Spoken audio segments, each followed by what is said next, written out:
Back here for the second part, final part of the title match in the scratch division from AMF Hemet.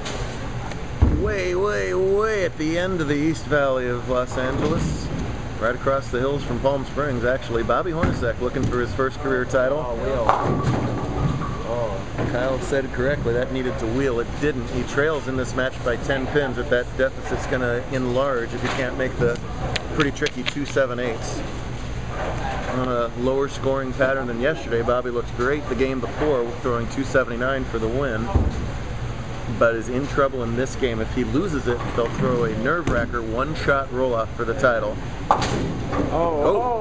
Almost the best 278 conversion in world history, or whatever that was, and instead it's 7-1, and the lead is bulged to 16 for low. You don't want to give Wesley too many open frames, and that's the third of the match from Bobby.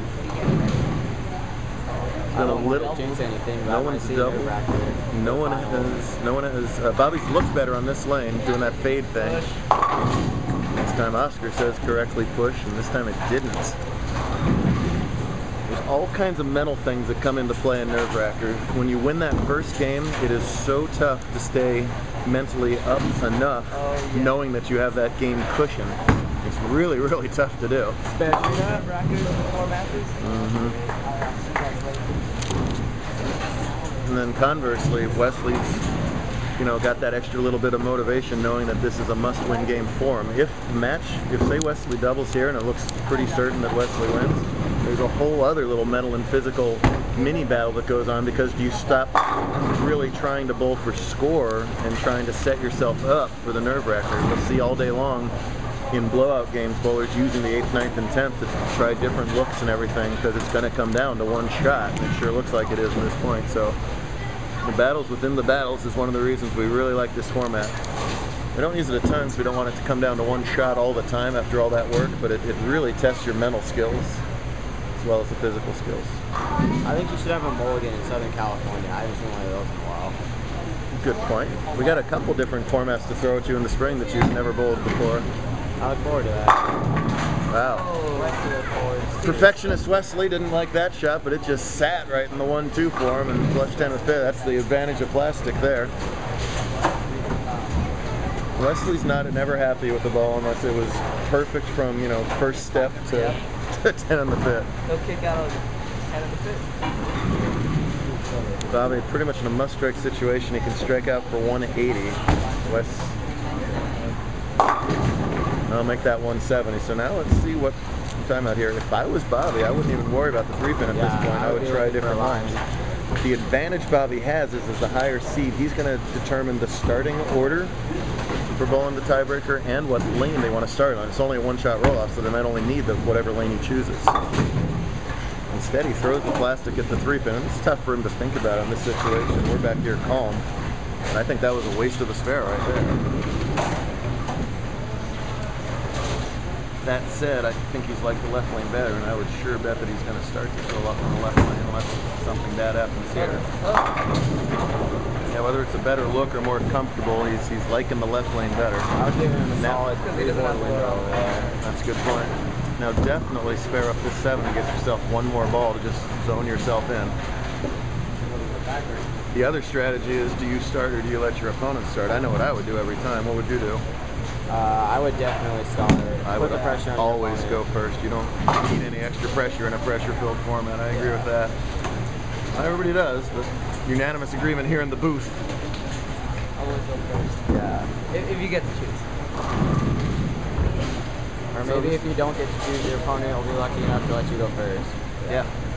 So this is sort of a tester ball for Bobby. Gets around it a little more, I think. Yeah, looking good there. That's an important strike there, just to let your opponent know, hey, you got me this game, but coming right back at you when it's one ball for all the week.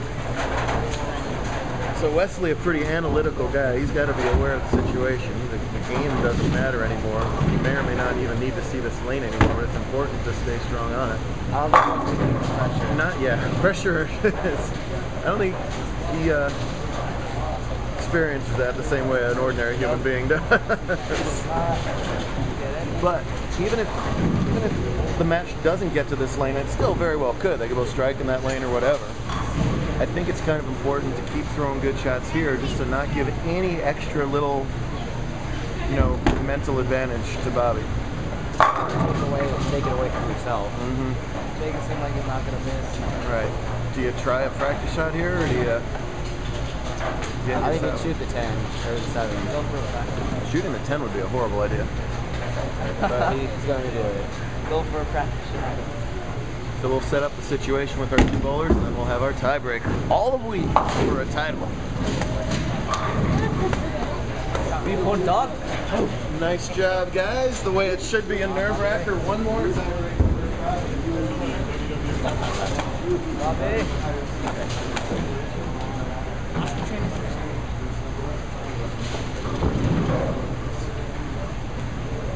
Good predicting, announcers.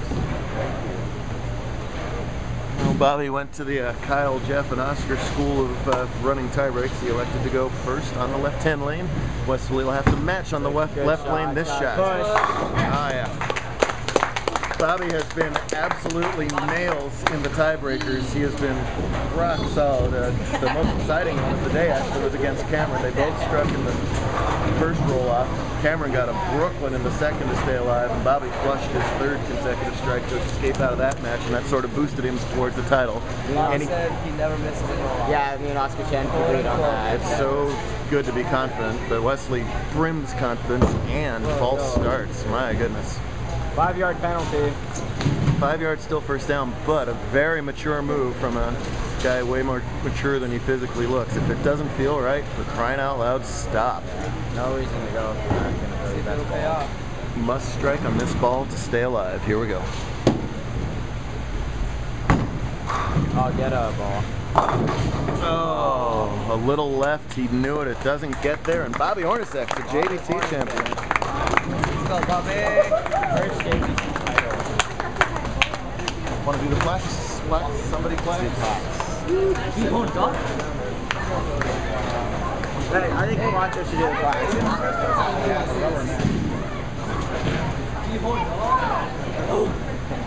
Do it, Bobby. Do it. Bobby. Okay, ready? That's on the camera right here. Go. Lay it in my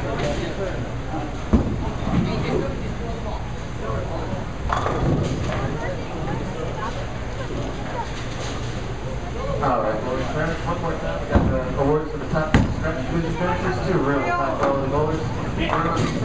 Jensen Palmdale, predicting Wesley Lowe.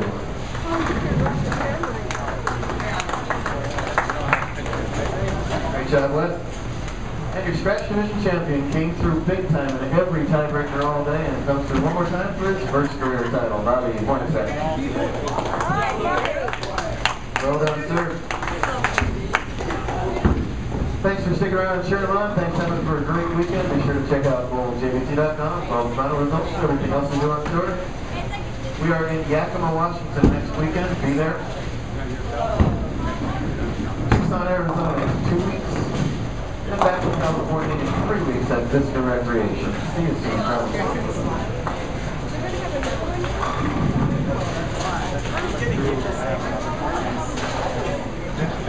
Jeff, keep the segment. Hello? Yeah, it's still recording. Yeah, go through one more time. You gotta say it again. You gotta go. Oh, fine. Oh, two-handed monster. You can leave half. Way to come through and roll off. I didn't miss the roll-off. I've never seen it. How about that? I saw that in a video. I was like, 4 and 4. Bobby says he never misses a roll-off. So, don't challenge him.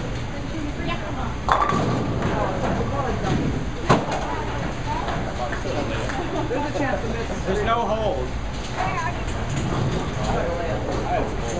Yeah. Every shot I'll